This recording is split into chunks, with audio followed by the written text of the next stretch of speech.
ממש עכשיו ושמח עם כל אלה שנשארים. אני רוצה לחזור ולומר, מחר לשערי צדק אין יותר מקום, לצערנו אי אפשר, לתל אביב נשאר עוד קצת מקומות, וביום רביעי במרכז חוויות אפשר כל מי שעוד רוצה להירשם בשמחה רבה.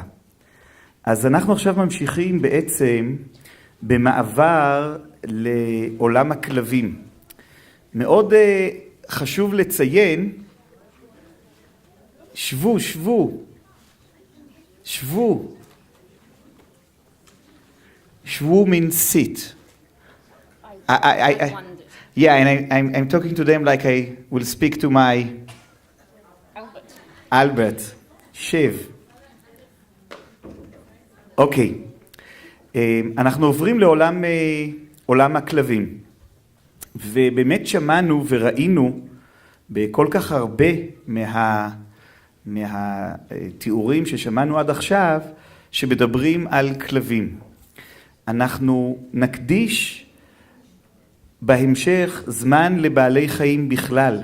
אתמול כבר קצת עסקנו בזה, דיברנו על זה, שבעצם המרחב שאליו אנחנו מכוונים בהוראה שלנו, בבית הספר שלנו כאן, הוא לשימוש במגוון בעלי חיים ולמידת ההתאמה של בעלי החיים מבחינות שונות, ואיך אנחנו לומדים להכין את בעלי החיים לעבודה הטיפולית, תוך שמירה על רווחתם. אבל אנחנו באמת מצאנו לנכון גם לתת מקום באופן ספציפי לכלבים, ולו בשביל עצם המהות של הגישה שאנחנו מאמינים בה, שהכלב יכול לשמש כחיה מלווה כמעט לכל מטפל. רבים מאיתנו משתמשים ככלב, כמלווים לנו, חברים של המשפחה, בני משפחה. אז ככלב מלווה, ויש לנו תוכנית שהיא תוכנית מאוד מאוד משמעותית שאנחנו מקיימים אצלנו בבית הספר, שמעבירה את התוכנית עופרי שוחט, שתשמעו ותכירו אותה בהמשך, יחד עם שתי הרצאות הסקייפ שיהיו לנו בחלק האחרון, ואתם תשמעו עכשיו מכיוונים אחרים את שתי הדוברות על העבודה בעצם עם כלבים, כשביום רביעי יהיה לנו גם התנסות מעשית בעבודה עם כלבים, ובוודאי גם אותה התנסות בעבודה עם סוסים. בבקשה.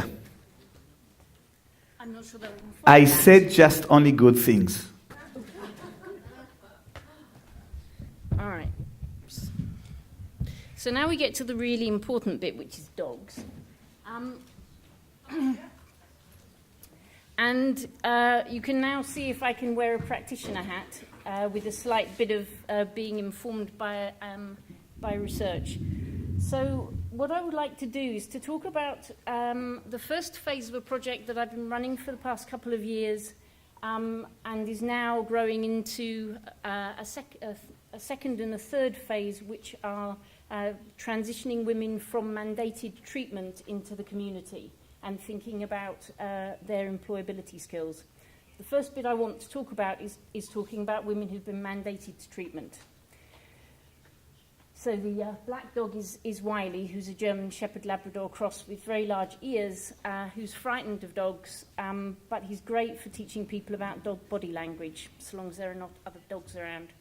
So I thought I would like to try and talk through these topics, and we'll see how much I managed to get through in the time.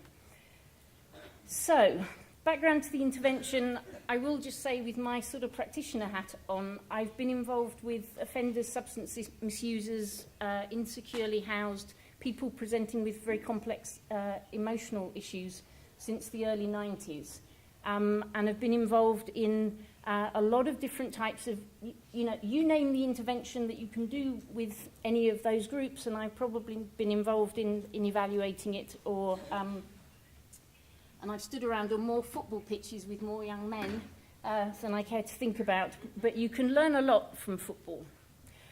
So I was sort of curious about dogs, really, and it happened when I was under contract to write a couple of books, and I was having a little difficulty And I realised that I needed to put myself on a tie-down along with the dog that I just acquired in New York, a rescue dog who had a lot of behavioural issues, and I realised I was having them as well. And then it just got me thinking a lot more about the parallels in human learning and canine learning, and that sort of started this thing off. So, being an academic, of course, I like to know things. So I was thinking about what work has there been on work with offenders and what work with substance misusers. And I would very much appreciate anybody who knows other things if they would tell me about them, because I can't find very much. And in terms of constituencies that seem to have had contact with animal-assisted work, they seem to be not such great groups. So the US has got an awful lot of dog programs, but they tend to be these prison-based activities. They tend to be dog training activities, some activities with horses and wildlife, and they tend to be either doing something to help train dogs to be service dogs, and that's great for the community, or repurposing dogs that have ended up in shelters, and of course that's also great for the sort of reputation of the prison. They're also revenue generators, and that appears to be the sort of bulk of the activity.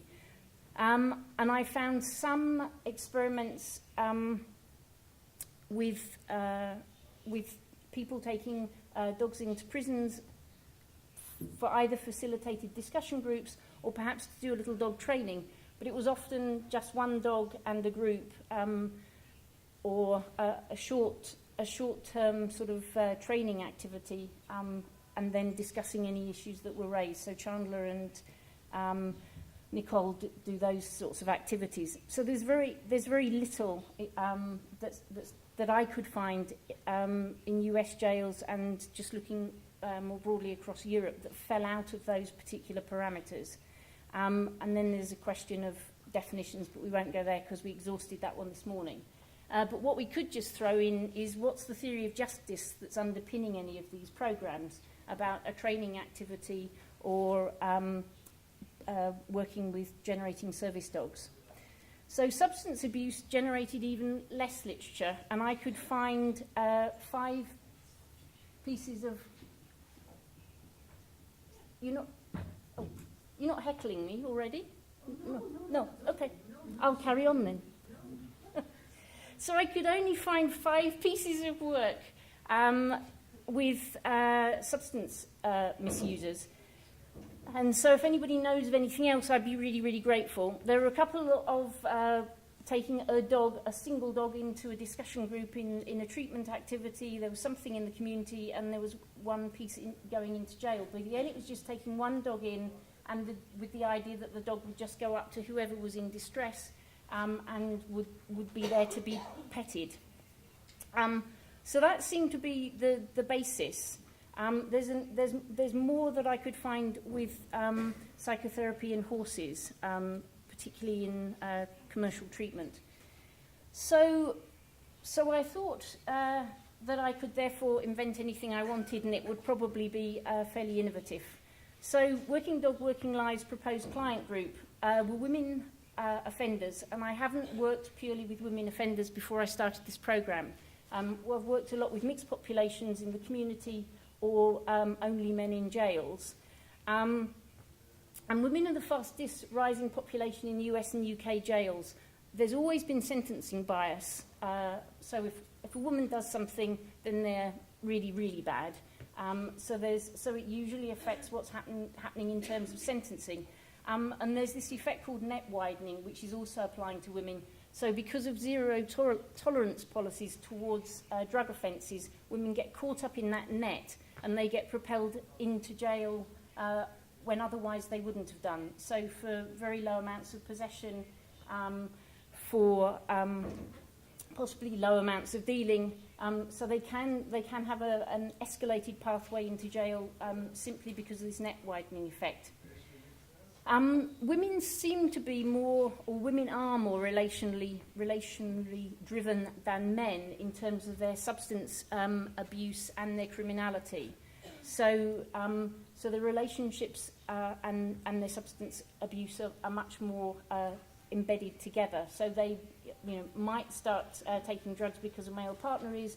They might hold some drugs that's their male partners and therefore end up in jail. Or they might start engaging with substance abuse because of their own histories of abuse and quite often fair degrees of trauma.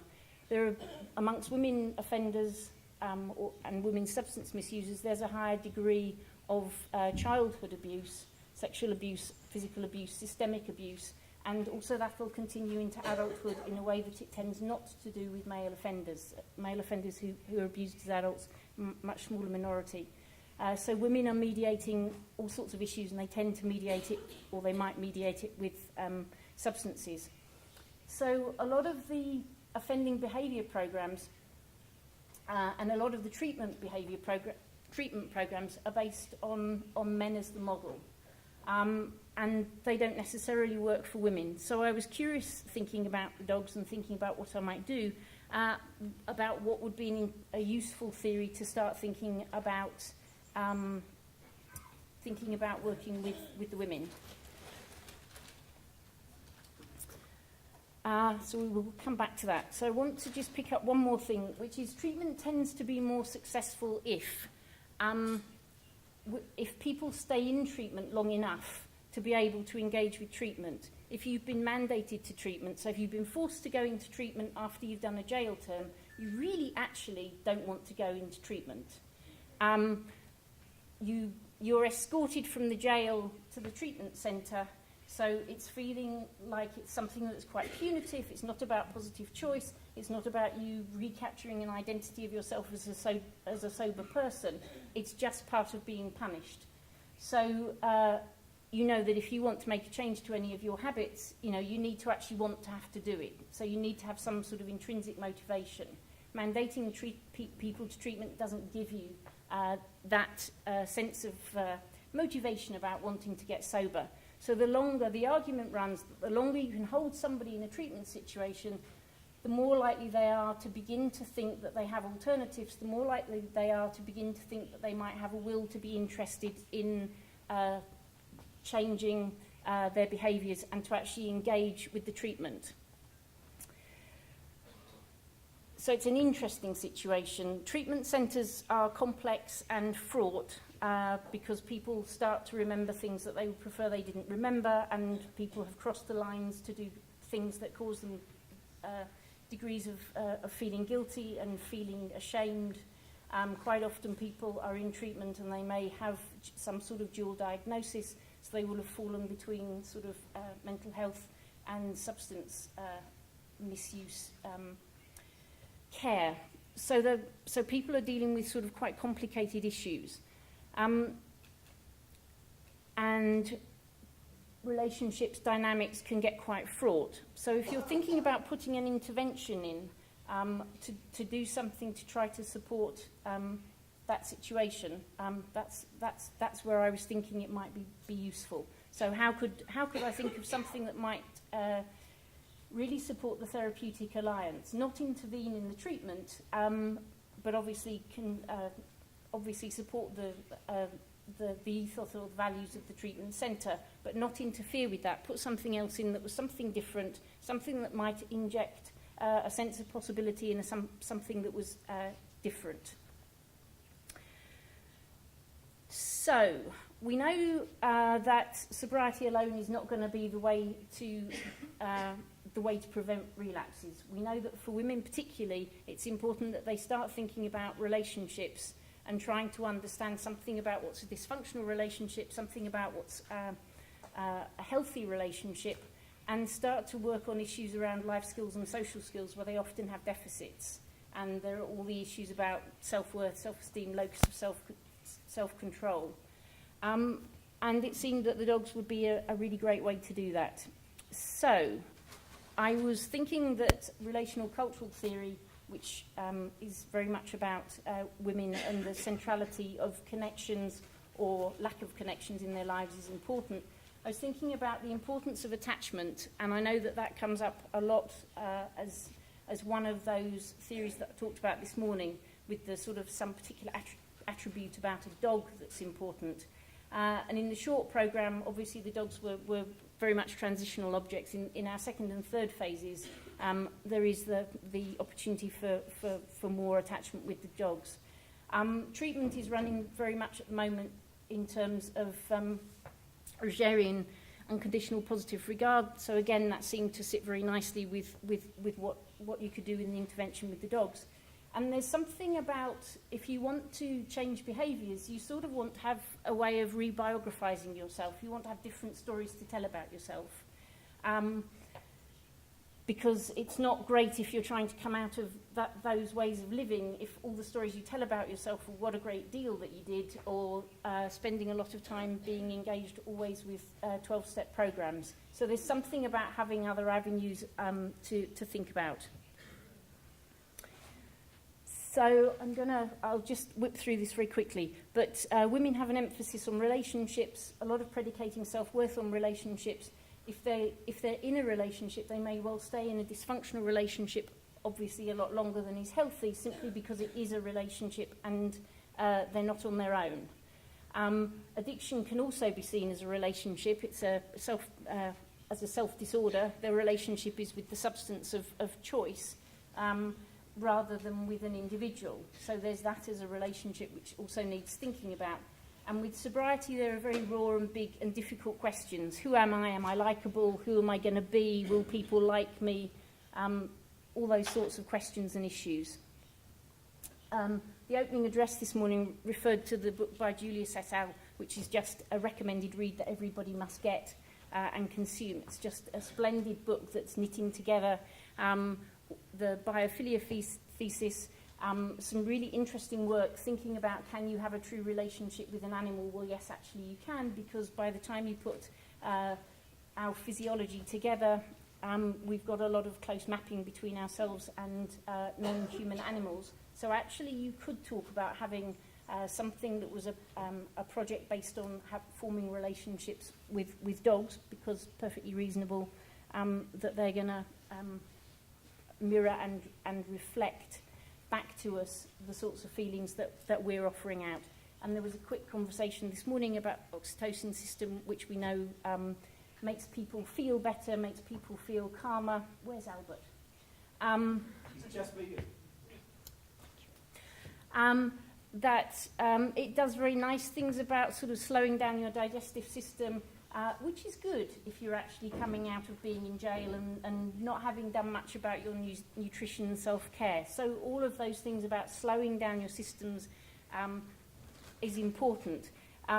If you know you like the canine you happen to be with and you start having a good relationship with that canine, you're getting feel-good factors, well, that's going to give you a very interesting sense about sort of functionality in relationships.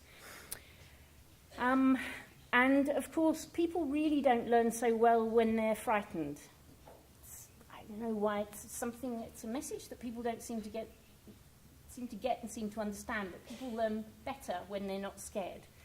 People don't do so well at work when they're on short-term contracts, but people don't get that one. So there's also something about, if I wanted to set up an intervention that had a fair number of learning components, to help women to experientially explore relationships, to think about their own interpersonal skills, to think about some of the ways in which they were relating to other people, that was a really good basis to think about it. How much time do I have left, please? 5 minutes. Gee, I wonder if I can talk faster than usual. Rebiographizing self. Well, it's nice to tell a story about Fluffy that you've been interacting with, isn't it? And of course, there's always that big thing about, it's the dog group coming, and my word, all of these hounds suddenly turn up, and there's a lot of excitement, and we throw agility equipment out and get dogs to do dog painting and all sorts of weird things. So there's also something about it's nice to have those stories and any artifacts to share. So I'm going to talk about phase 1. So this is delivery over 12 weeks. Once the participants have been selected, they will self-select, and I will sit with the manager of the treatment centre and we work out if there are any issues in their past that would make it not sensible for them to work with the animals. It then becomes a closed group. It's always an adjunct to the treatment, but integrated with what the treatment is offering, and it is hard work. It is not playing with the dogs. So probably in the first week or two we might have a little dropout when somebody realises that actually it wasn't just a fun activity. Issues from whatever's happening in treatment will impact the group. So there's always thinking about, well, what are confounding variables, just to go back to this morning's conversation. And there's a way of needing to tease that out in terms of collecting data about impact. But if things are not going so well in treatment because some iconic figure in the treatment centre has just been relapsed and thrown out of treatment, or there are discipline issues going on, or things are happening, there's a chance within a different situation to try and reboot and think about, actually, well, I could still enjoy the afternoon, I could still do this, I could still learn something, which is helping people to have skills that they often don't have. So we have individual plans and group plans. So, programme elements. I guess I'm going to get that far, aren't I? Okay, so what do participants want? And there's always a lot of conversation about that. And going back to, of course, the things I said this morning about participant voice, the programme is co-created. You can sort of guess the sorts of things that you want to put in as component parts. And they don't change that much, but the language might change. And it's very important to work with people in terms of their own language, because if you want to talk about distance travelled and you want people to be thinking about the distance travelled and their progress, it's way better to do it in their own language. So that's an important element, and that's a feature of each week's activity, and obviously sort of some evaluation at the end of it. Obviously, there's the importance about trying to create the caring relationship with the dog, feeling that they're making a relationship with the dog and having developing some sort of healthy relationship skills. They choose the dog that they would like to be with, and I use a number of semi-trained service dogs, and I also have a number of handlers with me, because I have a big thing about safety for everybody concerned. And I want to work with a lot of dogs, not just one that happens to walk around, but I want people to have hands-on dog time. And then if I can play a few rescue dogs into the situation, I will, if they've been appropriately temperament tested and I know them well enough. So people will choose the dog they want to be with, and quite often the dog will go up, and that in fact becomes the way that the dog gets chosen. Group work and pair work is incredibly powerful. And it becomes a very powerful way of encouraging a sense of trust, encouraging self-disclosure, and learning about building relationships that they don't make in very large group sessions within treatment centre. So we try and get into a virtuous cycle of self-disclosure, trust, empathy, care, and so it goes on. I'll just do these last two bits and then I better stop, hadn't I? I do a lot of peer training. I break the sessions into sort of 3 chunks, and a chunk at the beginning is very much peer training, and we use a lot of clicker and cue training exercises between the people. So we do everything from very early on asking the humans to present a behaviour, and they will be clicked by their partner as they present the behaviour that the partner wants. And of course that can lead to people just sort of doing any sort of weird gestures at great speed because they think that either something very complex is wanted or they're not yet learning how to slow down and to become cue acute. And then we can get through to more complicated exercises with dressing up with all sorts of odd props and moving around bits of paper and doing all sorts of things. It's non-verbal, so people have to quieten down, have to be calm, have to think about things. Have to tune into body language, which obviously helps when they work with the dogs. And of course, it's all about trusting that the person is going to give them a cue that's positive and is helpful. And of course, with the click comes the treat. So I guess we're also popular because we turn up with boxes of candies and paper bags to put the rewards in. But we only work positively and only work positively with the dogs. And that's not an experience that they necessarily have. So there are obviously parallels between what's happening in the programme to parallels that they can apply to people in treatment, but also apply to parenting. At which point I better stop, hadn't I? Let me just show you Spencer's artwork, just to prove I can put the odd photo in. A quick one of, we always go to visit Forget-Me-Not Farm and the Humane Society, because compassion is a key part of what we do. I'm sorry that we didn't get through all these, but never mind. But just my last picture with Cricket and Spencer's the hound with his ear draped over Cricket. Thank you very, very much. I feel so bad that I don't allow you to carry on, but maybe after 8 tonight some people would like to stay. After 8 people will be sleeping. Okay. So, Mary, please. And afterwards, I would ask you to come back here because we are going to have like a panel after we get the Skype on with the free and so on. So, you will come back to the Who is stage. going to? Where's the guy that's supposed to help us? He's not here? I don't know. You know where it is? I don't know. I don't know how to get rid of this. Okay. Let's see what's going on here. Let's see. Maybe let's see. it's. I'm going to try. Oh, it will be there. It will be This one? No, that's Jan Nickboer. That's not me. Wait. Magid, too, I think. I'm at the top. No, that may be something else. Oh yeah. Then you have autism. There we go. Excellent. Thank We you. can manage. Well, okay. Thank you very much. Wonderful that I can talk today another time and now about a project that I carried out and was presented last year about autism guide dogs and changes in the quality of life of family life. This project has started in 2007, and this is the outline of my presentation. I want first to state for those of you in the audience that are not familiar with autism, but maybe everybody is. It is a neurobiological disorder that interferes with normal development of a child, and it is difficult for the child to get normal relationships with other children. They have communicative problems and have serious deficit in imaginations.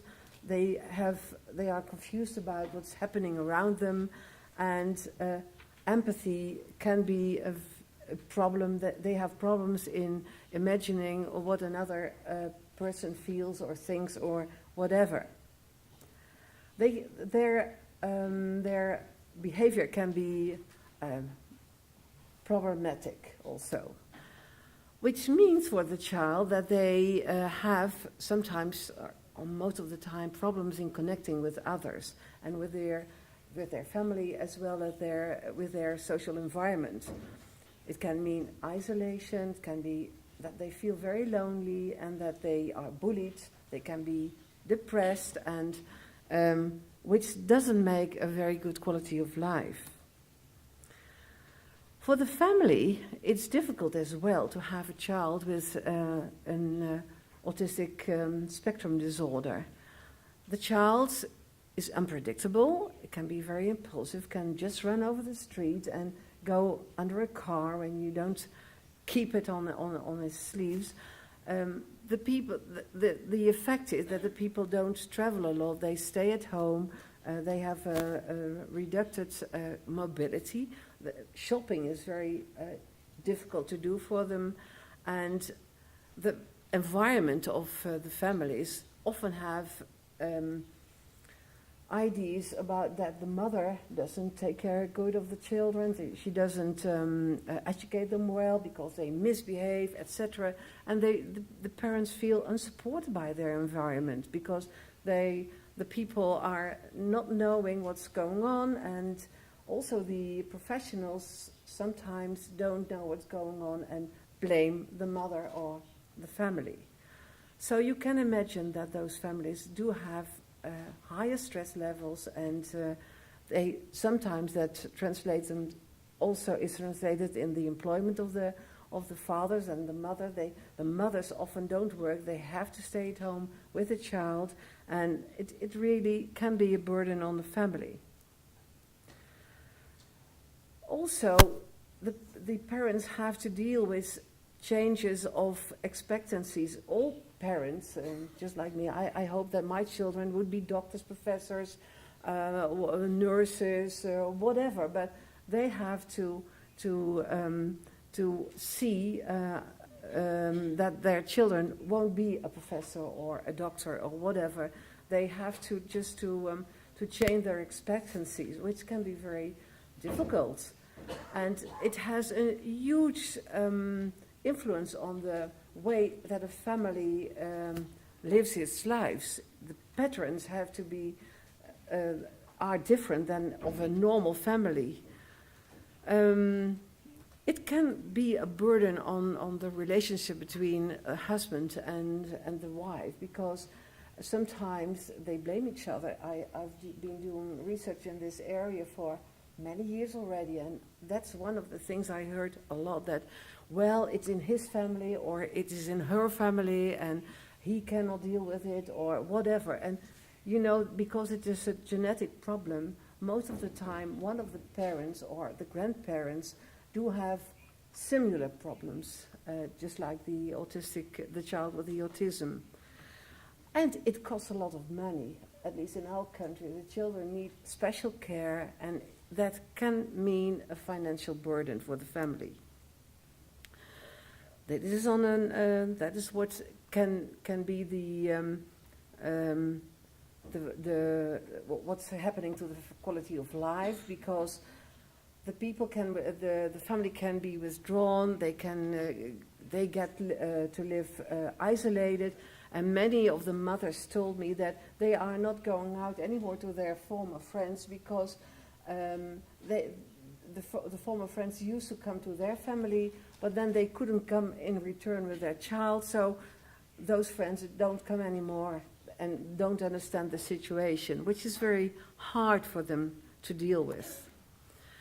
Well, we heard already a lot about why dogs can be very good for children. They have good results in going on with children. They have a positive influence, and there is less stress in the company of a pet. Where is he? Well, I must say that it makes a difference in a room when there is a dog. You feel more comfortable. They provide social support, which means that they fulfill social needs of us, the need to care and for other, and the emotional closeness. And what we see is that the companion animals can activate behavior. They can motivate children to do, just like we heard in the reading programs. And on the autism guide dogs, it is very special. One of the special things, I don't know if you are familiar with the phenomenon, an autism guide dog can physically stop a child from dangerous behavior. I can show you later on an example. The children are attached with a belt on their belly and on the dog with a leash, and the mother has a leash as well. And when they are walking outside, they can the mother can give call the dog to sit or to stand still, and then the dog will do that. So when the child wants to jump into some dangerous situation, the dog can stop it. Well, why in that family of a child with autism? As said, they provide social support, not only to the child, but also to the sisters and the brother, then the mother and the father. They distract the family from stress. I mean, there is a funny little creature in the home that gives something to talk about, and it is not about the difficulties with the child with autism. They motivate to go out, because the fathers and the mothers, they need to go for a walk. They need in the morning a walk of at least half an hour, and in the afternoon and in the evening, they have to do that. So they make new friends, they see new people, and they talk to other people, not only about the child, but about normal things, and make new friends. The companion animal gives safety to the child. It protects it for those bolting, and it gives the family a safe feeling. They enhance mobility of the family. They can go to a shop now with the dog. They can go to family outings just in a park with for the children. They can do all kind of things they couldn't do earlier. But also they mean a very structured life, and which means that the instructors of the program, they teach also the family to behave in a very consequent way, and they learn the families to exhibit consequent behavior, which means that they do that to the dog, but also to their children, which is a great help for children with autism. Well, this is the way we did the research. We carried out a qualitative study with diaries and with interviews, and we computed that on a computer program, MaxCUDA. We had 25 children in that program, and that was you saw that it was started in 2007, and the dogs were raised, and that took 1.5 years before they were operational. And so we had in 2007 the first 3, then 5, then it built it up during that period, and we followed all the children about 1.5 years and the families. The children all were visiting medical daycare or special education schools, and some of them were really had really special needs. And all the dogs were Labradors, and they were special trained. They were originally guide dogs for the blind people, but they had a lack of some capacity, for instance, for seeing height or something like that, so that they couldn't be used. And they were very well trained, so they were retrained to be an autism guide dog. Those were the themes of the analysis. And those were the results. We saw, well, let's first look to the children. What happened to the children? And what we saw that there was more social behavior with the child, which means that the mobility of the family was increased, but also that there were less behavioral problems.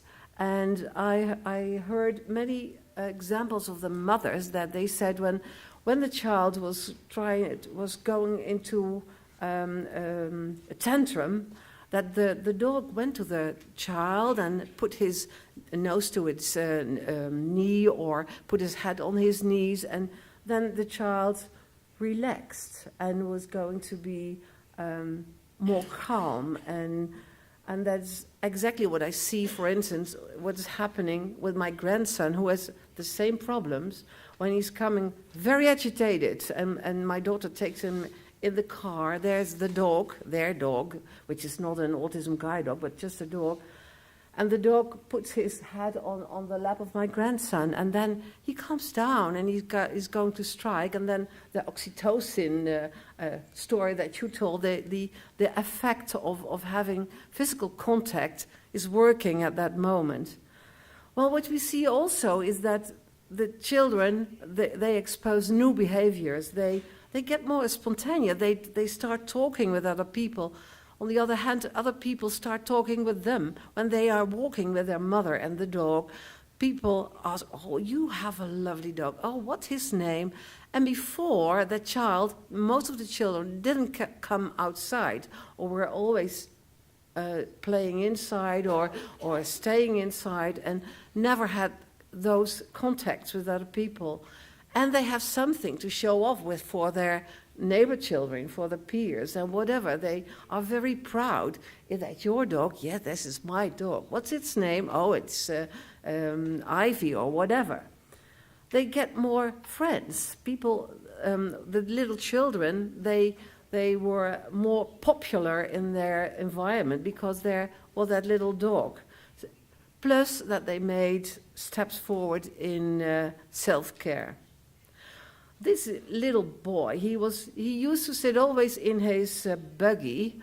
He was about 5 years old and never got out of that buggy because he always ran away, and it was very dangerous, and he was very afraid. So the mother never came out.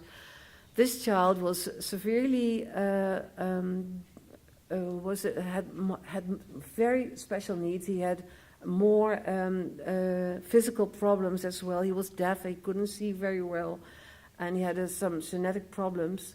And he was about to be put in an institution, and the mother was very. She didn't want to have her only child into an institution, and she wanted definitely to give it a chance. This autism guide dog, and I must say it went wonderfully. This boy changed.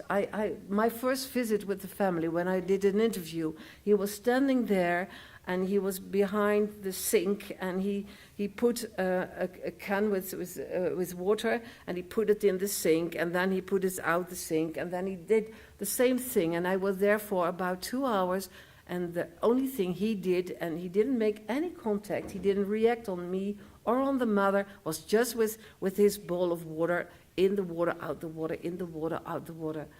And now he made such wonderful improvements, and his mother and his father are so happy that this happened. You see that he's now walking, this little, and the mother was able to do some shopping even. You see that you see other children in the program, that they learn new skills, they learn to walk, they were talking about things, what they saw, and this little boy, he was able to pay for the shopping that his mother did. Also, the children had cognitive improvements. Their attention span grew, they could stay longer on a task, and they were more motivated to do something. And the teachers at school, they quoted the development of speech, and the children made more eye contact. And everybody who works with autistic children know that that's one of the difficulties. They don't make eye contact. They have problems with the communication. So this is on a row: better mood, more positive emotional experiences by the dog, indoors and outdoors. The focus is not only on the child that misbehaves or doesn't please other people, but it is also on the dog, and the child experiences more positive experiences.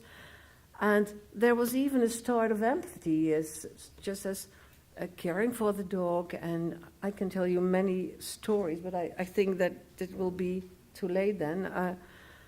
I'll tell them whenever you meet me and you want to know them. And of course their self-esteem was growing. They felt better about themselves. They were able to travel, to go into an airplane with their parents to go for a holiday, which didn't have been possible for many years.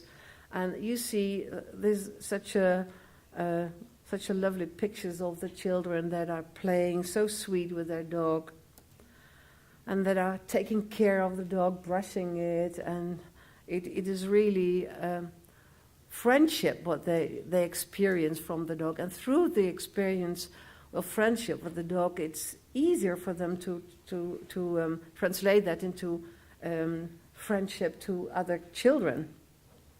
For the family, it meant that the family and the child did have more, that rebuild their social network. And we all know that we need a social network to to function optimally. We really need other people to function. The family well-being was increased because there was much more fun. They went out with each other. They made long walks. They went to the sea. They went to lake. They went to forest and whatever. So everybody in the family did experience very pleasant moments with each other. It was a friend for the child, but also a friend for the family. And there was also more understanding by the environment. The neighbors didn't say anymore from, oh, what a misbehaving child, couldn't you educate it better? No, they understood by the signs on the dog that there was something with the child, and they asked the parents, what's going on and what are you doing? Which made that the family did have a very good feeling, and one of the mothers said, well, I feel like a normal family again. We can function as a normal family, which is great, of course. It is improving by an autism guide dog, at least all those, I mean, by the presence of an autism guide dog. I don't want to say that it's only the presence of the dog, but it is all the everything what is going on in the family, all the dynamics that are there when there is a dog in the family that make all those kind of things happening. It seemed that what I saw in those 25 families is that also the partners were talking to each other and were more comprehensive of each other's difficulties with everything. The relationships went even better. I won't say that's the dog, but it is because the dynamics in the family were changed. There were more family activities and much more fun, and that's very important. Of course, not every family and not every child will profit of it. There were 3 families where it didn't work. Of course, you should pay attention to that. One of the children didn't like the dog. He couldn't support the smell. You know that they are hypersensitive so they couldn't. He couldn't stand the smell.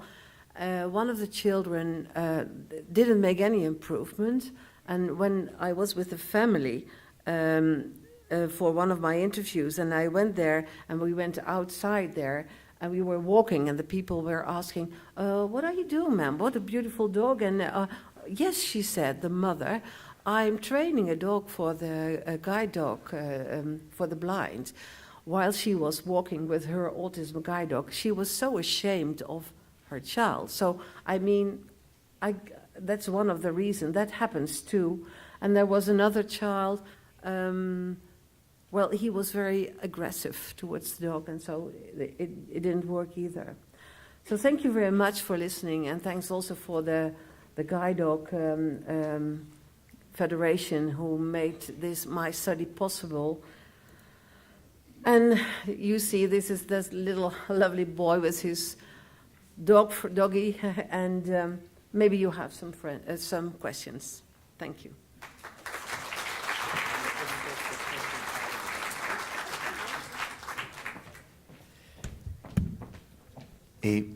Gillian, you have your... I want to say something in Hebrew, but I want you to listen. אנחנו נקרא לכן שוב עוד מעט. עופרי, בינתיים את יכולה להתקדם, בוא בינתיים תסדר כאן את המצגת ואת כל הדברים, ונחבר את המחשבים, להפוך את החיבורים.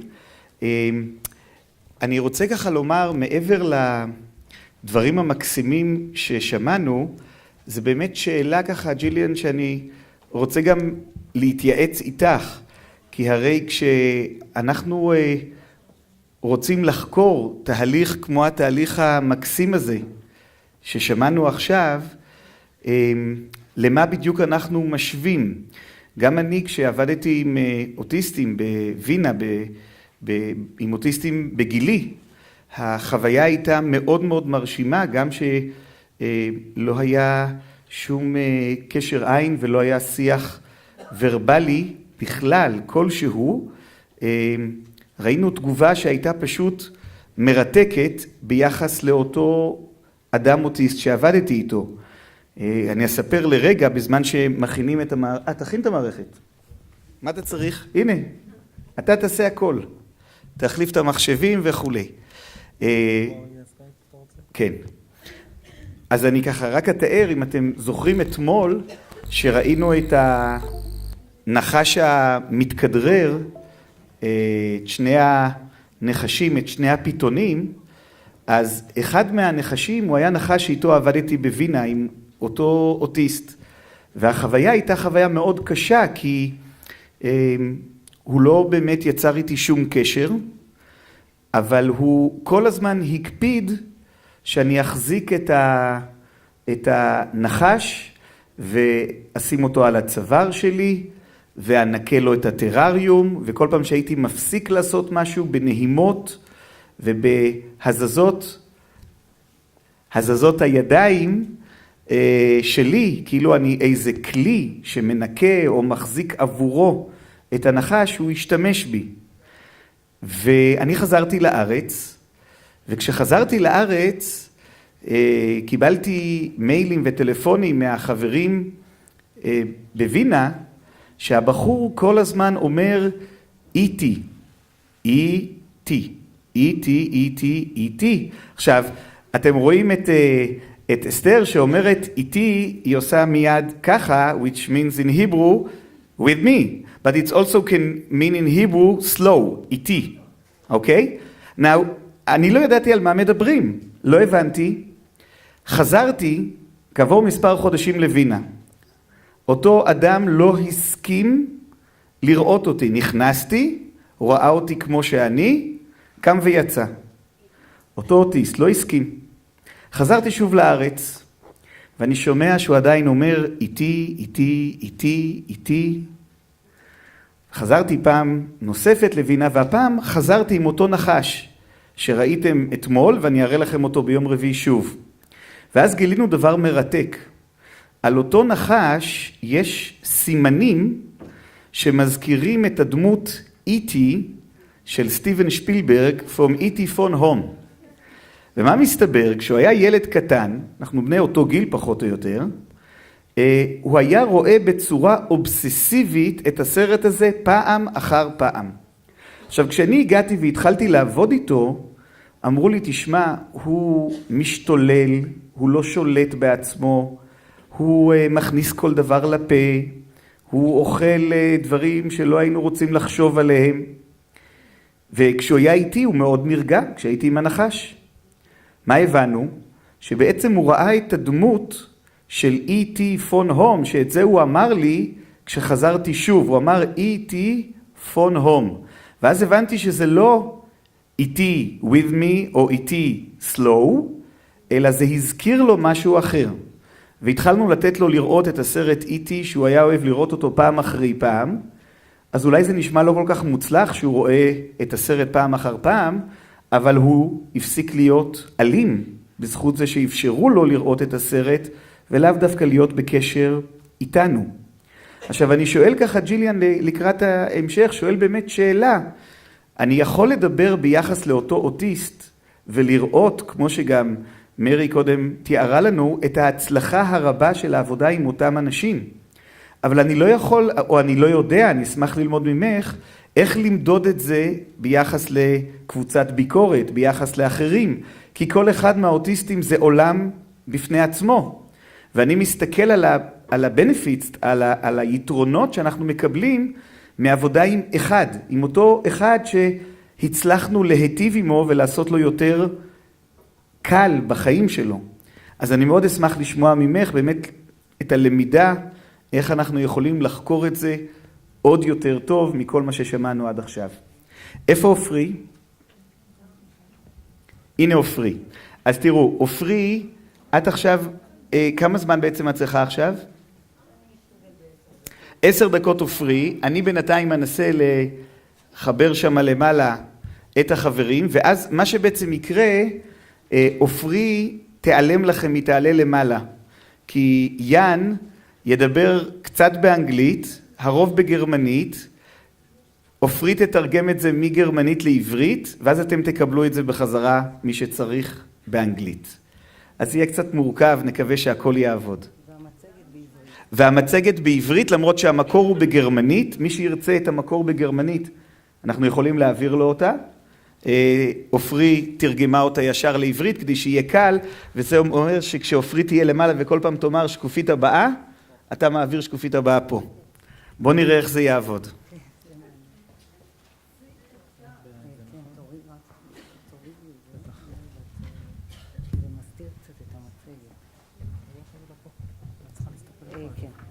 שלום, אני עופרי.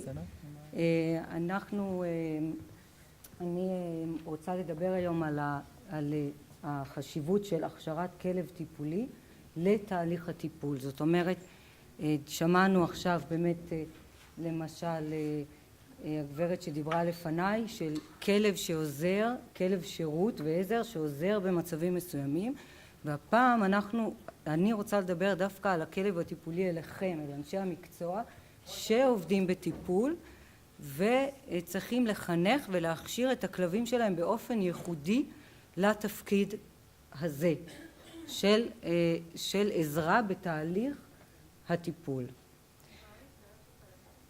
כן. אז כמו שאנחנו רואים, יש פה את המשולש הזה של המטפל, המטופל והכלב, כאשר הכלב הוא באמת מרכיב מאוד מאוד מאוד חשוב בתהליך, כי הרבה תשומת לב של המטפל ושל המטופל מתרכזים בכלב, ואם הכלב לא מחונך טוב ולא יודע את תפקידו, הוא יכול להילחץ מילדים שעושים תנועות מסוימות, או שהוא פתאום מקיפים אותו הרבה ילדים, או שהוא סתם לא מקשיב ופתאום רץ אחרי חתול, אז בעצם זה פוגע מאוד בתהליך הטיפולי, כי כבר אין את התשומת לב של המטפל למטופל והפוך.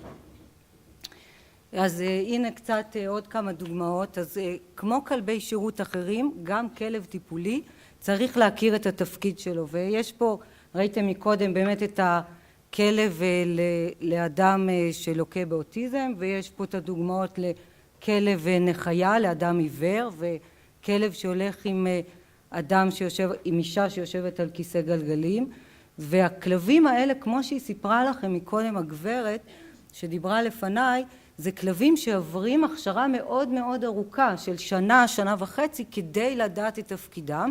אז אומנם הכלב הטיפולי אולי לא צריך לעבור הכשרה כל כך ארוכה, אבל הוא בפירוש צריך לעבור הכשרה, והמטפל צריך לעבור הכשרה איך לעבוד איתו ואיך להבין את הצרכים שלו ואת המוטיבציה שלו והמניעים שלו להמשיך. אז הכלב הטיפולי באמת עוזר בתהליך השיקום, ליצור קשר עם המטופל, ליצור אווירה נעימה, להעלות את המוטיבציה לתהליך השיקומי. זאת אומרת, המטופל הוא כבר הרבה יותר פתוח לנו, עבודה איתנו כמטפלים. המגע עם הכלב הטיפולי, אם אנחנו עכשיו מסתכלים ככלב, החיה שלקחנו ובחרנו היא כלב, היא לא חיות אחרות, אז הוא באמת יכול לחזק את הדימוי העצמי של המטופל, הוא מחזק את תחושת שליטה ושיתוף הפעולה, הוא עוזר להתגבר על פחדים, משפר מצב רוח. עכשיו, לעזור להתגבר על פחדים זה לא רק להתגבר על הפחד שלי מהכלב עצמו, אלא אחר כך גם התמודדויות ופחדים אחרים שיש לי בחיים. אם התגברתי עם הפחד עם הכלב, אז אולי אני גם יכול להתגבר על פחדים אחרים. הוא משפר מצב רוח, הוא עוזר בוויסות מגע נכון ותואם, הוא מפחית כעסים ועוזר להתגבר על תסכולים, ומגביר רצון לקשר ופתיחות. אני רוצה להגיד לכם שכשאני באה עם הכלבה שלי לקבוצות של ילדים, הם לא זוכרים את השם שלי, הם רק זוכרים את השם של הכלבה שלי, וכל שבוע הם יגידו, עכשיו יש לנו את החוג עם לונה, עם הכלבה. מה תפקידו של הכלב היום? אז באמת יש לנו, כמו שאמרנו, לכלב יש איכויות תרפויטיות, ואם דיברנו על כלב לעזרה לאוטיסטים, אז הוא לא רק עוזר לילד עצמו, הוא עוזר לכל המשפחה, כי כלב הוא קודם כל, כל אחד שיש לנו פה כלב, כלב הוא קודם כל חבר, הוא אח, הוא ילד, הוא משהו שנותן לנו איזושהי תמיכה נפשית. הוא גם יכול להיות סטטוס חברתי כמובן, אם מישהו קונה לעצמו כלב מאוד יקר והוא הולך איתו בגאווה ברחוב, הוא יכול לעזור לנו בתפקידים השונים, זה הכלבי שירות, הכלב הטיפולי, יש את הכלבי שמירה, כלבי חיפוש והצלה, כל התפקידים שהיום אנחנו באמת נעזרים עם כלבים והם עוזרים לנו הרבה מאוד.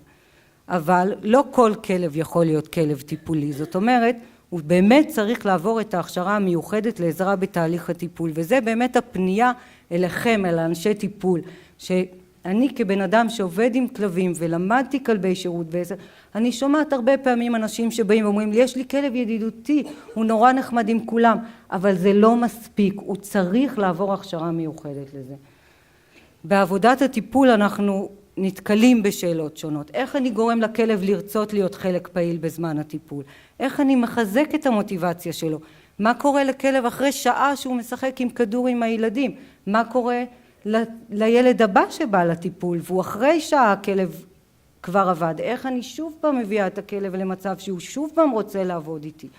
והאם באמת הכלב מוכן באופן אוטומטי לקבל מרות מכל אחד, זאת אומרת לשחק איתו או להגיד לו ארצה או שב, זה דברים שאנחנו צריכים להכיר את הטבע של הכלב, את המניעים שלו, את הצרכים שלו, כדי להביא אותו למצב שהוא באמת יכול לתת ולתרום לכל אחד שבא לטיפול.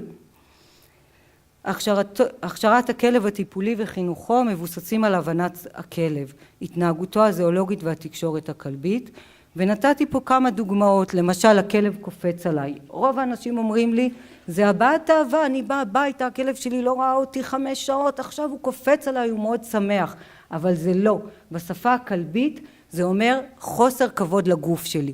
עכשיו, איך אני כמטפל יכול לעבוד עם כלב בלי לדעת דברים כל כך בסיסיים על הכלב, שבכלל מגע זה משהו שבא מכלב דומיננטי לכלב פחות דומיננטי בלהקה של כלבים. או הכלב מפהק, מה, הוא עייף? לא, אין לזה קשר תמיד לעייפות, לרוב הוא בכלל לא עייף, הוא בעצם מנסה להירגע, הוא עובר איזו סיטואציה שמלחיצה אותו, והוא מפהק כי זה מרגיע את עצמו, והוא מאמין שזה גם מרגיע את הסביבה. ובאמת בזמן הטיפול הכלב הוא עובר הרבה לחצים, ולכן מאוד מאוד חשוב שתהיה עבודת צוות טובה בין המטפל לכלב שלו, והמטפל יכיר את הצרכים שלו, את המוטיבציה שלו, את המניעים שלו, את כל הדברים שאנחנו צריכים להכיר עם חיה שאנחנו עובדים איתה, את דרכי הלימוד, איך אני מלמדת אותו דברים חדשים, אם יש לי מטופל כזה או מטופל כזה, אחד אוהב לזרוק את הכדור ככה, אחד אוהב לזרוק את הכדור אחר, איך אני מלמדת את הכלב את כל הדברים החדשים. ציד משותף והכרה חברתית, זה קצת הקדמה למה שאתם הולכים לשמוע להרצאה הבאה עם יאני בור. בלהקה של כלבים לכל אחד יש למלא תפקיד, זאת אומרת כלב שחי עם להקה הוא לא סתם חי עם הלהקה, הוא חי עם הלהקה כי יש לזה איזושהי משמעות, וגם הכלב שהוא לא המנהיג הוא צריך להרגיש שהוא תורם ללהקה בדיוק כמו כל שאר הכלבים בלהקה, ואם הוא לא מרגיש שהוא תורם, הכלבים בלהקה, ואם הוא לא תורם, אז בעצם מה הטעם? וזה אותו דבר כשאנחנו לוקחים כלב, אנחנו הופכים להיות הלהקה שלו, והכלב צריך להרגיש שגם איתנו הוא תורם. ה-Natural DogManship, זה ההרצאה שיאן עכשיו ייתן לנו, היא שיטת חינוך הוליסטית, שיאן ייסד אותה, מרכז שנקרא Natural DogManship, מרכז בינלאומי, כאשר הרעיון הוא הליכה של ציד משותף עם הכלב ועשייה משותפת דרך משהו שהוא כל כך כל כך כל כך טבעי לכלב, אם לא הכי טבעי לכלב, זה הציד המשותף, וכמובן שהשיטה הזאת היא מבוססת על תקשורת של השפה של הכלב, הטבע שלו, הצרכים שלו. אחר כך אנחנו נשמע הרצאה של יוני ברגן, שהיא ייסדה את הברגן יוניברסיטי, of canine studies, והיא תספר קצת על האוניברסיטה ועל הכלבי שירות השונים שהם עושים שם. היא עובדת כבר המון שנים בתחום, וכמובן שכרגע בזכות זה שיש לזה אוניברסיטה, אז יש גם הרבה מחקרים בתחום והרבה דברים מתחדשים בתחום, וזה מאוד חשוב. אז אני מזמינה אתכם עכשיו לשמוע את ההרצאה של יאן. יש? אז בואי עופרי, את תשבי כאן למעלה, היא תסתכל עליכם מכאן, ואנחנו מחברים את יאן, הוא כבר על הסקייפ, אני אתחיל לדבר איתו.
אני מניח שלא שמעתם אותי בכמה דקות שדיברתי עם יאן. מה שאמרתי לו שאנחנו מאוד מאוד שמחים שהוא נמצא יחד איתנו ומצטערים שהוא לא איתנו ממש כאן אלא רק דרך הסקייפ.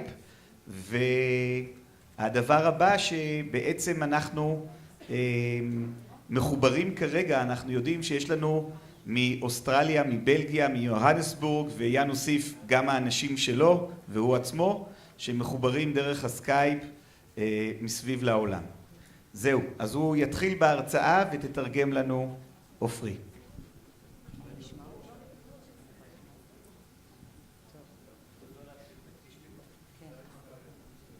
יאן?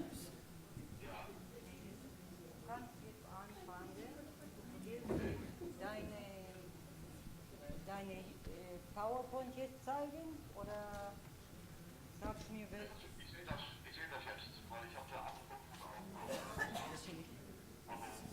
kannst du ja nicht einstellen, wenn ich da alles sehe. Für mich ist wichtig zu erzählen über die Beziehung Mensch-Hund als Voraussetzung für tiergerichtete Intervention.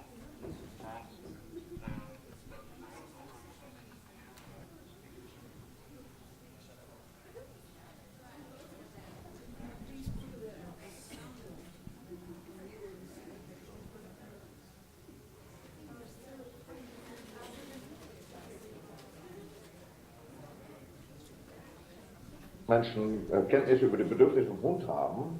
Wir sind ja viel beschäftigt mit den Bedürfnissen von Menschen, wenn es geht um den Therapiebereich. Und ich finde es wichtig, dass man sehr oft auch erfährt, dass Tiere missbraucht werden für therapeutische Zwecke. Und zum Teil bemerke ich sogar, dass Hunde zum Beispiel nach Therapieeinsatz schon therapiert werden müssen. Und das ist natürlich sehr bedenklich. Und deswegen finde ich es wichtig, dass Menschen ausgehen von Kenntnissen über die Bedürfnisse vom Hund und auch die Befriedigung dieser Bedürfnisse im Alltag für das Tierhund, und das zwar in der Therapiesituation. Da muss man mit reinbeziehen Environmental und Behavioral Enrichment. Das bedeutet also eine Umgebungsbereicherung in die Umgebung von der Therapiesituation.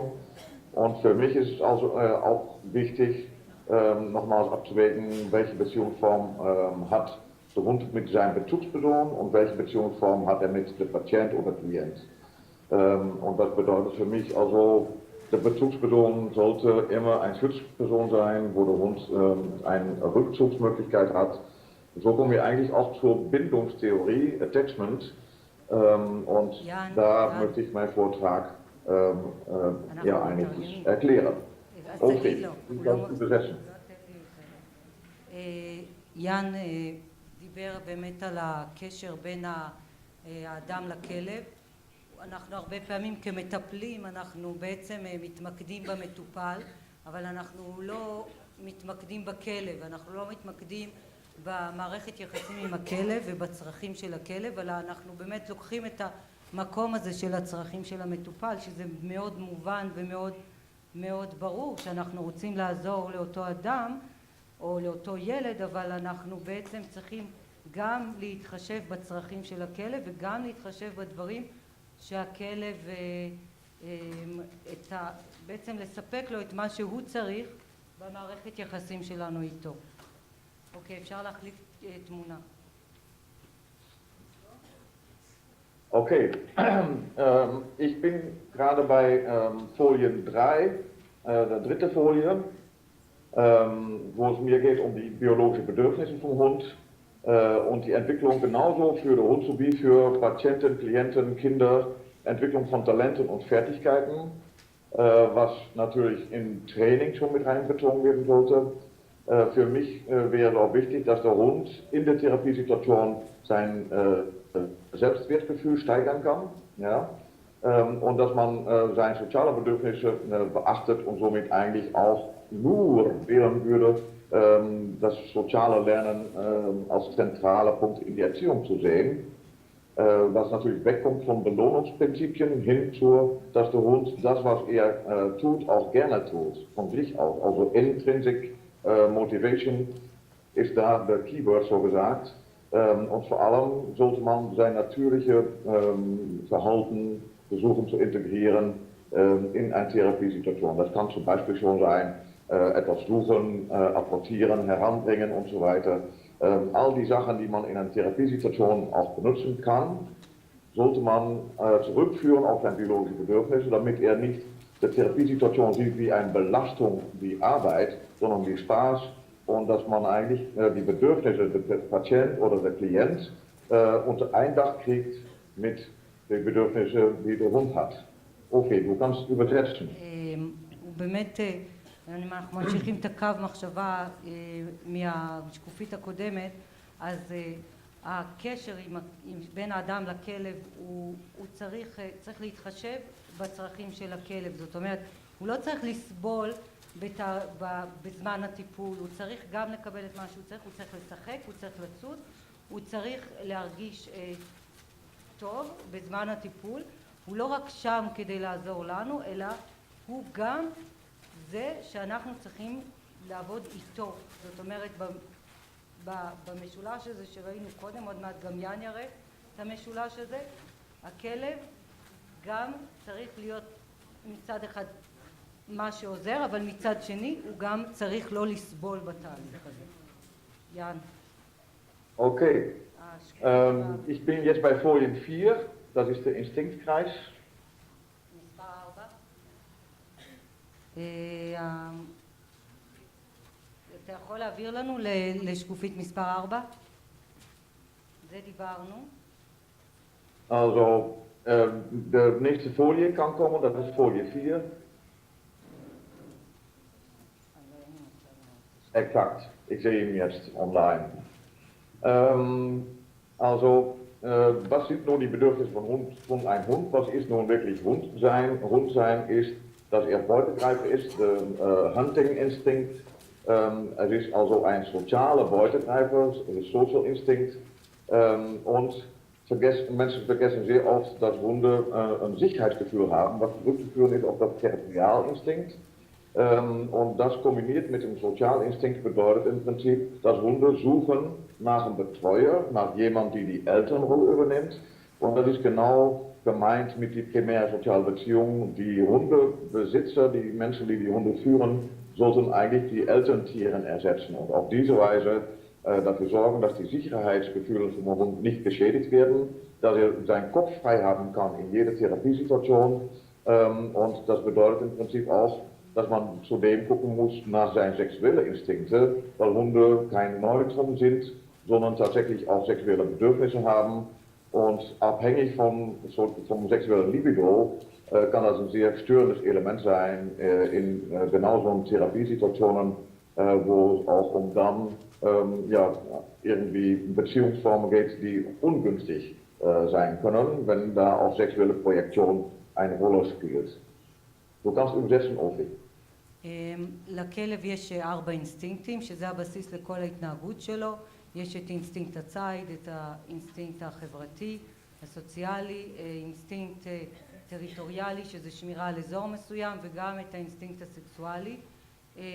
מצד אחד חשוב לדעת את זה, הכלב רוצה להיות איתנו, הוא רוצה להיות חלק מאיתנו, כי יש לו את האינסטינקט הסוציאלי להיות עם הלהקה, אבל הוא רוצה לעשות משהו שהגיוני לכלב, ומה שהגיוני לכלב זה בעצם הציד.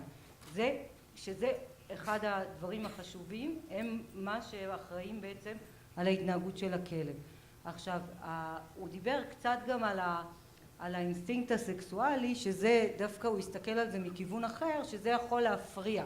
אם הכלב בשלב בחיים שלו שהוא לא הוכר או סורס, והוא בשלב כזה שהוא עכשיו גם מבחינה סקסואלית הוא יותר דומיננטי, אז זה דווקא משהו שיכול להפריע בתהליך הטיפול ולאו דווקא לעזור. אם עכשיו הכלב רוצה ללכת אחרי כלבה מיוחמת, או שיש כלבים שאפילו מנסים לזנק גם על אנשים מדי פעם. יאן. Okay, the next sheet can come. Da geht es um Befriedigung der Bedürfnisse.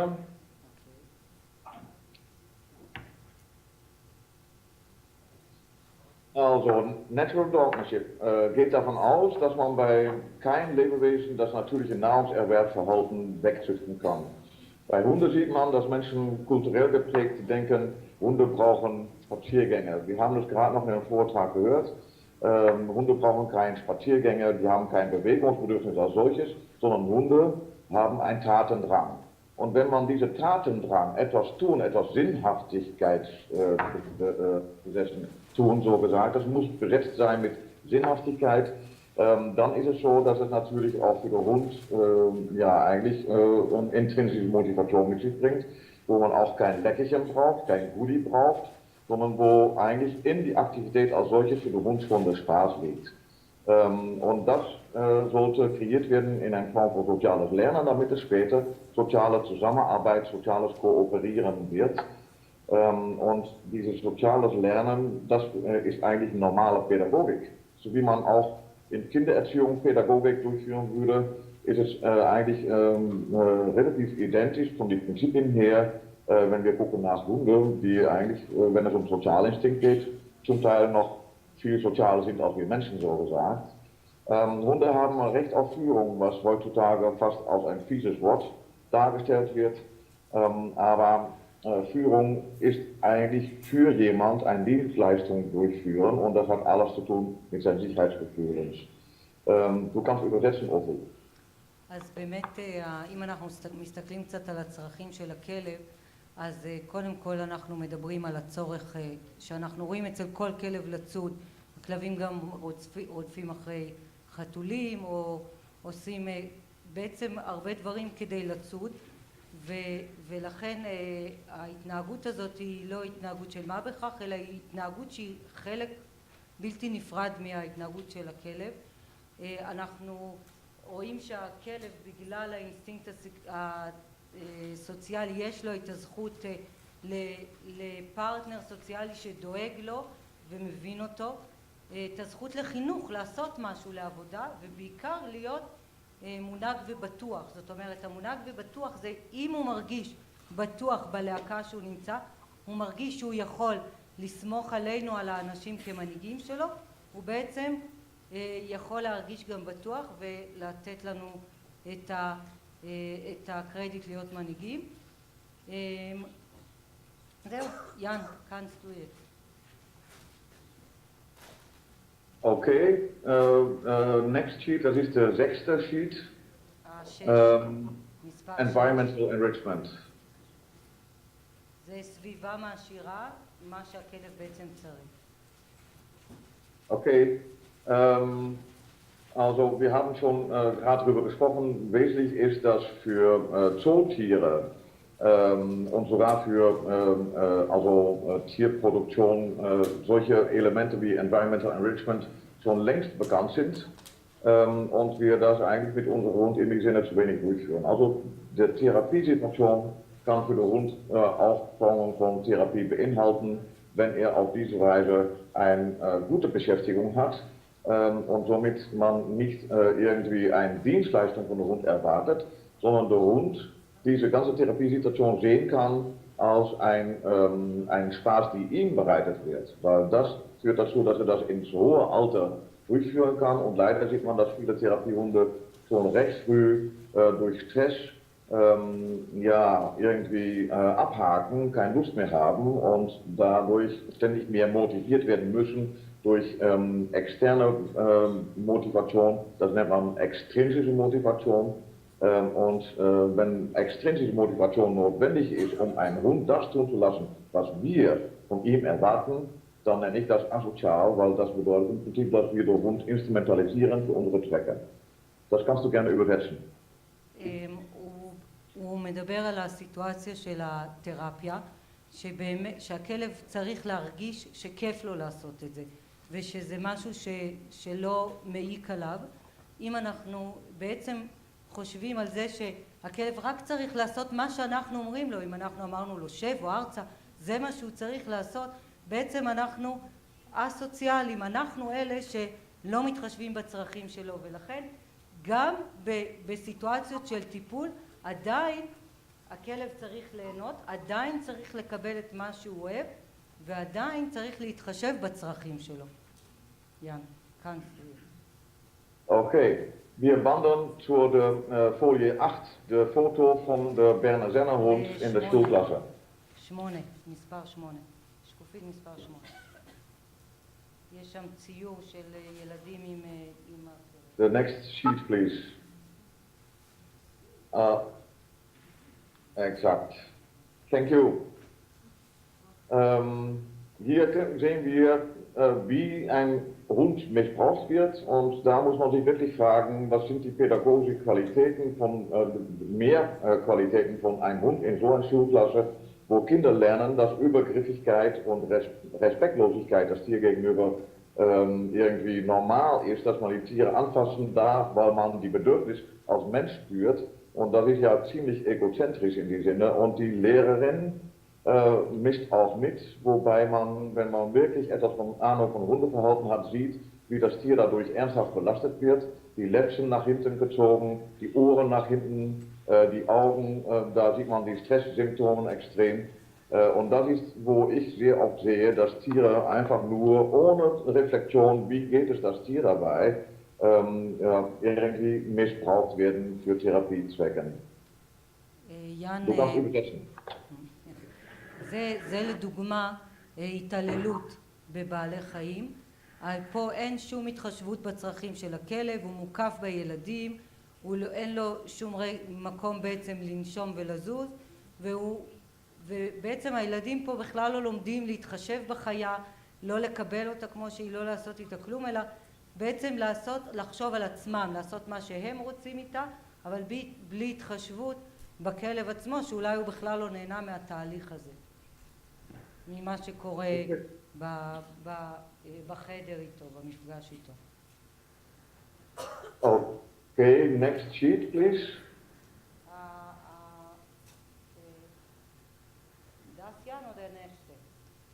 Okay, das ist der Teufelskreis der Negativspirale, wenn ein Hund überfordert wird durch all die Anforderungen, die wir an ihn stellen, dann ist es so, dass wir zudem eine falsche Beziehung kreieren. Wir haben viel Erwartungen und wenn der Hund in einer Kindrolle bleiben darf und wir die Eltern ersetzen sollten, dann ist es eigentlich so, dass der Hund von uns etwas erwarten dürfte. Und je mehr wir eigentlich von dem Hund erwarten, und vor allem unnatürliche Sachen, die für ihn auch keinen Sinn ergeben, dann ist es so, dass das Anforderungen sind, die ihn eigentlich überfordern. Und das führt zu Angst zu Scheitern, so gesagt. Das führt zu Selbstzweifel bei der Hund. Das führt dann eigentlich auch zu negativen Erwartungen in seinen eigenen Bezugsperson. Und das ist, was ich nenne, eine sekundäre soziale Beziehung, eine Geschäftsbeziehung, wo der Hund Produzent ist, er muss Verhalten produzieren, was wir konsumieren wollen, und wir bezahlen ihm dafür. Und so sieht man, dass die Mensch-Hund-Beziehungen dann auch keine primäre soziale Beziehung mehr sind, sondern eine sekundäre soziale Beziehung. Du kannst übersetzen, Opi.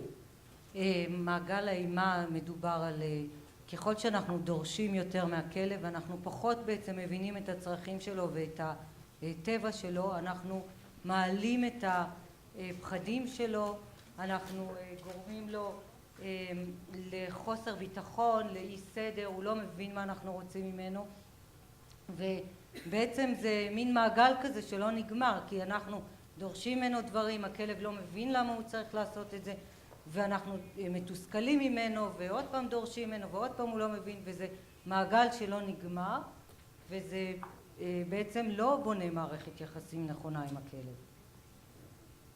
Okay, Ophir, wir starten nach Sheet Nummer 12, das ist positiver Flow.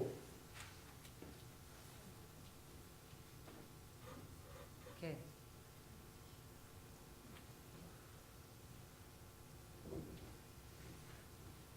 Okay, was eigentlich wichtig ist, in die Mensch-Hund-Beziehung zu kreieren, ist, dass der Hund dieses positive Gefühl hat, weil der Mensch Aktivitäten mit ihm kreiert, die sein Bedürfnis entsprechen, die für ihn somit auch einen Sinn ergeben. Ja? Also das bedeutet tatsächlich auch, dass der Hund da Lust hat, so etwas zu tun. Dann wäre es für ihn möglich, eigentlich das in Zusammenarbeit mit dem Mensch erfolgreich zu bewältigen.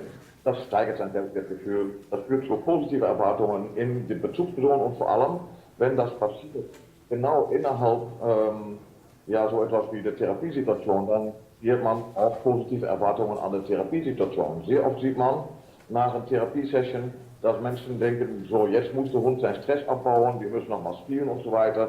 Und damit hat man schon klar gemacht, die Therapiesituation ist wie eine Strafe, die man wieder gut machen muss. Und das ist der Fehler, die sehr oft gemacht wird, wenn ein Hund nicht wirklich adäquat vorbereitet ist. Also optimal ist, man kreiert positive Erwartungen auch mit Bezug zu der Bezugsperson in die Therapiesituation, was dazu führt, dass der Hund mehr Lust kriegt in die Therapiesituation und auch neugierig bleibt. Ophir, du kannst übersetzen. הזרימה החיובית זה כמובן שאנחנו עובדים עם הכלב בצורה חיובית. האדם, הבעלים או המטפל במקרה של עבודה עם כלב בתהליך הטיפול צריך כמובן להיות בתהליך הזה, הוא לא יכול לקום וללכת ולהשאיר את הכלב לבד.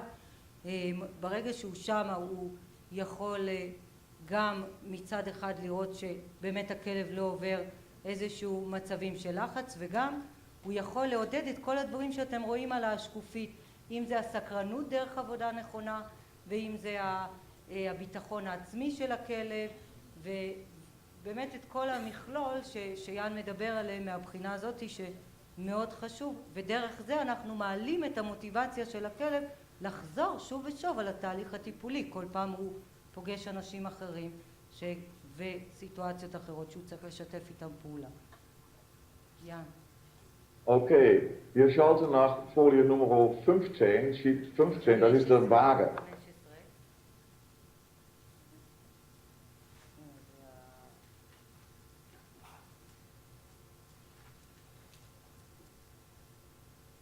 Okay, Dankeschön. Wir sehen hier schon eine Dreiecksituation, das ist einerseits der Mensch mit einer Beziehung zum Hund, was die primäre Beziehung sein sollte, und wir sehen die externen Einflüsse, die einerseits negativ sein können, andererseits positiv sein können. Und was ich nun mal wichtig finde, ist, dass man festhalten muss, dass so wie bei uns als Tierart Mensch, auch bei Hunden es so aussieht, dass man weniger negative Erfahrungen braucht, um die Waage im Negativen durchschlagen zu lassen. Und somit ist es extrem wichtig, auch wenn man einen Hund einsetzt in Therapiesituation, dass er da extrem viel positive Erfahrungen gesammelt hat. Und das verlangt extrem gute Vorbereitung auf auch verschiedene Stressoren, die der Hund in der Therapiesituation erfahren könnte, die auf diese Weise ja eigentlich für den Hund nicht mehr so viel Stress bedeuten, weil man durch Training an seiner Stresstoleranz gearbeitet hat. Ofri, du darfst übersetzen. באמת אנחנו רואים פה שבאופן כללי כשאנחנו עובדים עם כלב, אז צריך שיהיה יותר חוויות חיוביות לכלב מאשר חוויות שליליות, ובטח אם אנחנו בתהליך טיפולי, אנחנו צריכים שהוא יחווה את התהליך בצורה הרבה יותר חיובית מאשר בצורה שלילית. Jan, wir müssen auch ein bisschen kurz machen. Der nächste Folie.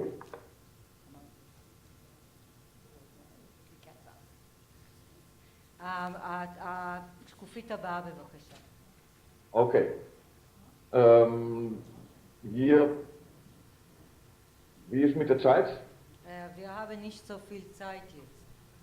Okay, dann würde ich gerne nochmals kurz eingehen auf die Bindung. Dann schalten wir weiter nach diesem Dreieck Nummer 18. Das ist der magische Dreieck. 18.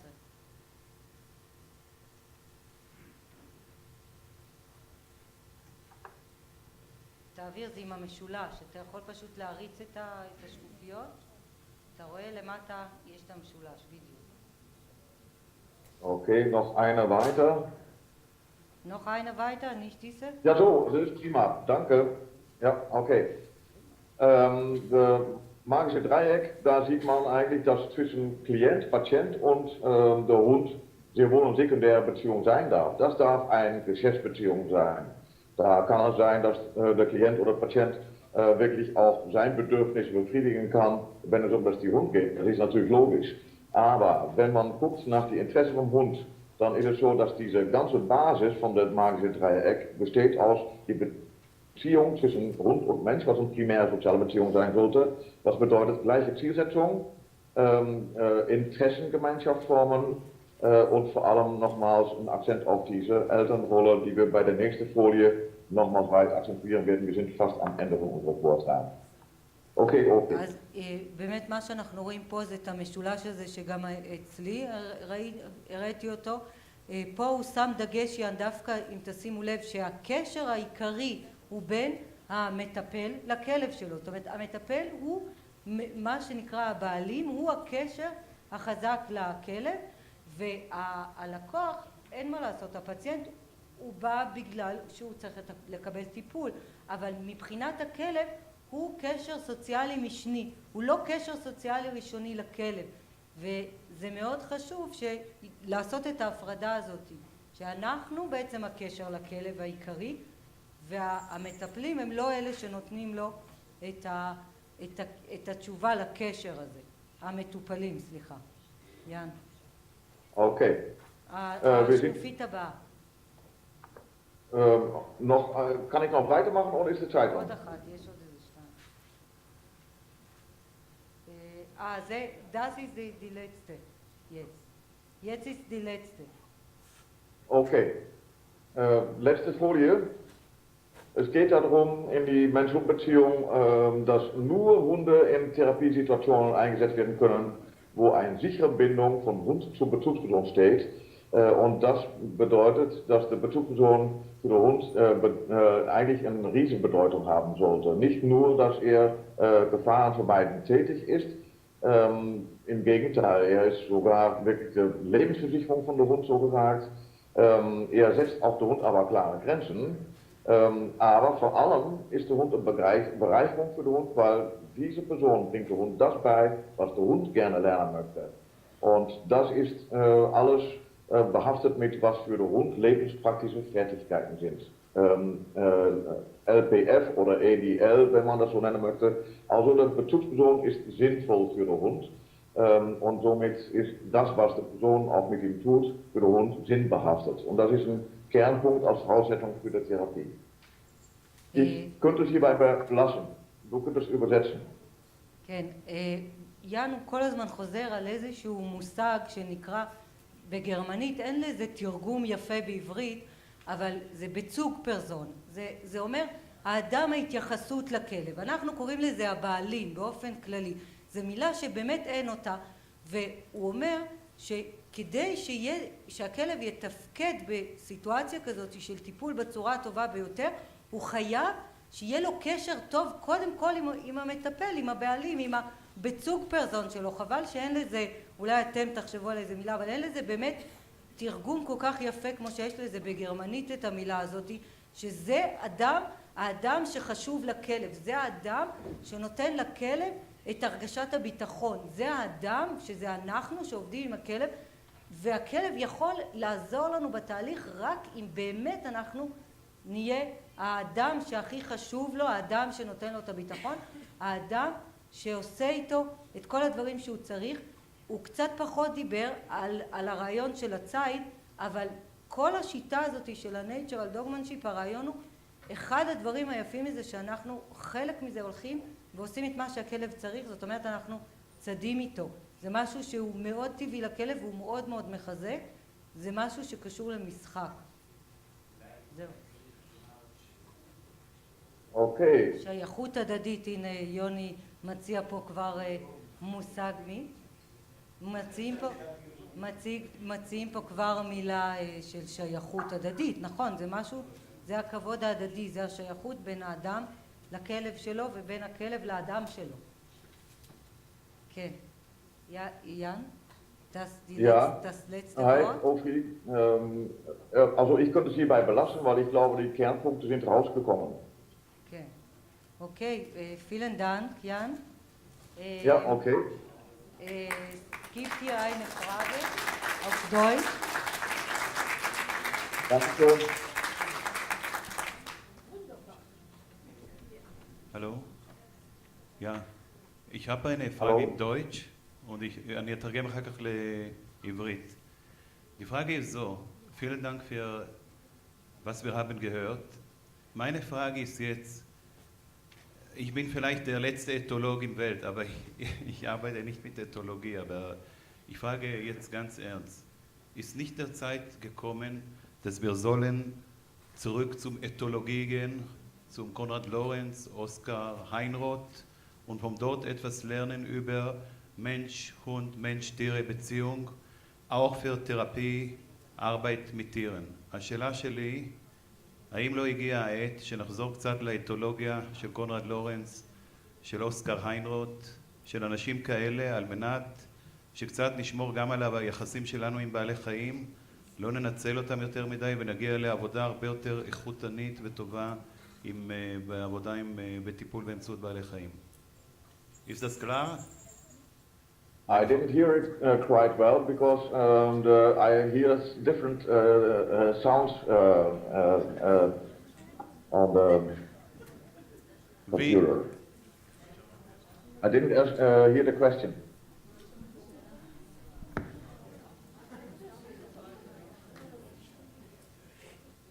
Jawohl.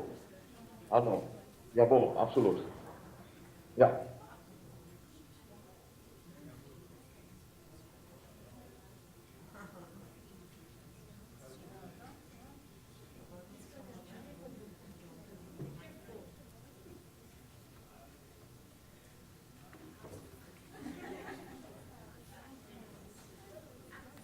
Genau. Also ich glaube sicherlich, dass Ethologie ein wesentlicher Aspekt ist. Vielmehr halte ich noch von Personen, die diese Brückenfunktion zwischen Ethologie und Psychologie durchführen. Da kann ich hinweisen auf Professor Dr. Franz de Waal, der eigentlich als Biologe, Verhaltensbiologe, jetzt Professor ist für Humanpsychologie an der Fakultät in Amerika, wo ich denke, dass die beiden Fachgebieten wirklich viel mehr miteinander kombinieren sollten, was leider all die Zeitphasen getrennte Wissenschaften waren.